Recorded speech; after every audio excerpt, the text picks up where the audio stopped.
بسم اللہ الرحمن الرحیم۔ السلام علیکم ورحمۃ اللہ وبرکاتہ۔ والدین اگر ناراض وفات پا گئے ہوں تو ان کو کیسے خوش کریں یا قبر میں والدین کے ساتھ احسان کیسے کریں؟ ناظرین، اللہ رب العزت نے انسانوں کو مختلف رشتوں سے نوازا ہے۔ ان میں کسی کو باپ بنایا ہے تو کسی کو ماں کا درجہ دیا ہے، اور کسی کو بیٹی بنایا ہے تو کسی کو بیٹی کی نسبت عطا کی ہے۔ غرض رشتے بنانے کے بعد اللہ تعالیٰ نے ان کے حقوق مقرر فرمائے ہیں۔ ان حقوق میں سے ہر ایک کا ادا کرنا ضروری ہے، لیکن والدین کے حق کا اللہ رب العزت نے قرآن کریم میں اپنی بندگی اور اطاعت کے فوراً بعد ذکر فرمایا ہے۔ یہ اس بات کی طرف اشارہ ہے کہ رشتوں میں سب سے بڑا حق والدین کا ہے۔ اللہ تعالیٰ کا ارشاد ہے، اور تیرے رب نے یہ حکم دیا ہے کہ اس کے سوا کسی کی عبادت مت کرو، اور اپنے ماں باپ کے ساتھ حسن سلوک سے پیش آؤ، اگر وہ تیری زندگی میں بڑھاپے کو پہنچ جائیں، چاہے ان میں ایک پہنچے یا دونوں، اور ان کی کوئی بات تجھے ناگوار گزرے تو ان سے کبھی اف بھی مت کرنا، اور نہ ان سے جھڑک کر بولنا، اور ان سے خوب ادب سے بات کرنا، اور ان کے سامنے شفقت سے انکساری کے ساتھ جھکے رہنا، اور یوں دعا کرتے رہنا، اے ہمارے پروردگار، تو ان پر رحمت فرما جیسا کہ انہوں نے بچپن میں مجھے پالا ہے۔ صرف ظاہر داری نہیں، دل سے ان کا احترام کرنا۔ تمہارا رب تمہارے دل کی بات خوب جانتا ہے، اور اگر تم سعادت مند ہو تو وہ توبہ کرنے والے کی خطائیں بکثرت معاف کرنے والا ہے۔ اولاد کو یہ سوچنا چاہیے کہ والدین نہ صرف میرے وجود کا سبب ہیں، بلکہ آج میں جو کچھ ہوں انہی کی برکت سے ہوں۔ والدین ہی ہیں جو اولاد کی خاطر نہ صرف ہر طرح کی تکلیف، دکھ اور مشقت کو برداشت کرتے ہیں، بلکہ بسا اوقات اپنا آرام و راحت، اپنی خوشی و خواہش کو بھی اولاد کی خاطر قربان کر دیتے ہیں۔ سب سے زیادہ محنت اور مشقت اور تکلیف ماں برداشت کرتی ہے۔ اللہ تعالیٰ کا ارشاد ہے، اس ماں نے تکلیف جھیل کر اسے پیٹ میں رکھا اور تکلیف برداشت کر کے اسے جنا۔ حمل کے 9 ماہ کی تکلیف اور اس سے بڑھ کر وضع حمل کی تکلیف، یہ سب ماں برداشت کرتی ہے۔ جب بچہ پیدا ہوتا ہے تو اب اس کی پرورش کے لیے باپ محنت و مشقت برداشت کرتا ہے۔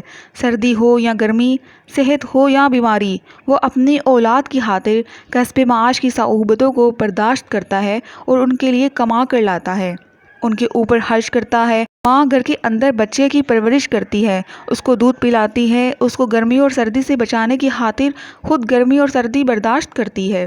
بچہ بیمار ہوتا ہے تو ماں باپ بے چین ہو جاتے ہیں، ان کی نیندیں حرام ہو جاتی ہیں۔ اس لیے اللہ تعالیٰ نے جہاں اپنا شکر ادا کرنے کا حکم دیا ہے، وہاں ساتھ ساتھ والدین کا بھی شکر گزار رہنے کا حکم ارشاد فرمایا ہے۔ سورہ لقمان میں اللہ تعالیٰ فرماتے ہیں، میرا شکریہ ادا کرو اور اپنے والدین کا شکریہ ادا کرو، میری طرف لوٹ کر آنا ہے۔ اس لیے اولاد کو حکم ہے کہ جس طرح والدین نے اپنی زندگی ان کے لیے وقف کی تھی، اب اسی طرح وہ اپنے والدین کی خدمت کریں۔ ظاہر ہے کہ ان کا حق کوئی نہیں ادا کر سکتا، لیکن حق ادا کرنے کی کوشش کریں۔ حضرت ابن عمر رضی اللہ عنہ سے کسی نے پوچھا کہ میں نے خراسان سے والدہ کو اپنے کندھے پر اٹھایا اور بیت اللہ لایا، اور اسی طرح کندھے پر اٹھا کر حج کے مناسک ادا کروائے، کیا میں نے اپنی والدہ کا حق ادا کر دیا؟ تو حضرت عبداللہ بن عمر رضی اللہ عنہ نے فرمایا، نہیں، ہرگز نہیں، یہ سب تو ماں کے اس ایک چکر کے برابر بھی نہیں جو اس نے تجھے پیٹ میں رکھ کر لگایا تھا۔ حضرت ابن عباس رضی اللہ عنہ نے فرمایا کہ والدین کے ساتھ حسن سلوک میں سے یہ بھی ہے کہ تم ان کے سامنے کپڑے بھی مت جھاڑو، کہیں کپڑوں کا غبار اور دھول ان کو نہ لگ جائے۔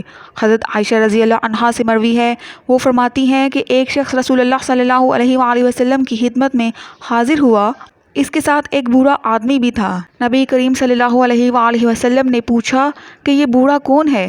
اس شخص نے جواب میں کہا کہ یہ میرا باپ ہے۔ آپ علیہ السلام نے فرمایا، ان کے آگے مت چلنا، مجلس میں ان سے پہلے مت بیٹھنا، ان کا نام لے کر مت پکارنا، ان کو گالی مت دینا۔ حضرت رفاع بن عیاص رحمۃ اللہ علیہ کہتے ہیں کہ عیاص بن معاویہ رحمۃ اللہ علیہ کی والدہ کا انتقال ہوا تو وہ رونے لگے۔ کسی نے پوچھا کہ کیوں روتے ہو؟ تو انہوں نے فرمایا، میرے لیے جنت کے 2 دروازے کھلے ہوئے تھے، اب والدہ کی وفات پر ایک بند ہو گیا ہے، اسی لیے رو رہا ہوں۔ کس قدر خوش قسمت ہیں وہ لوگ جن کے والدین زندہ ہیں اور وہ ان کے ساتھ حسن سلوک کا معاملہ کرتے ہیں اور ان کے لیے جنت کے 2 دروازے کھلے ہوئے ہیں۔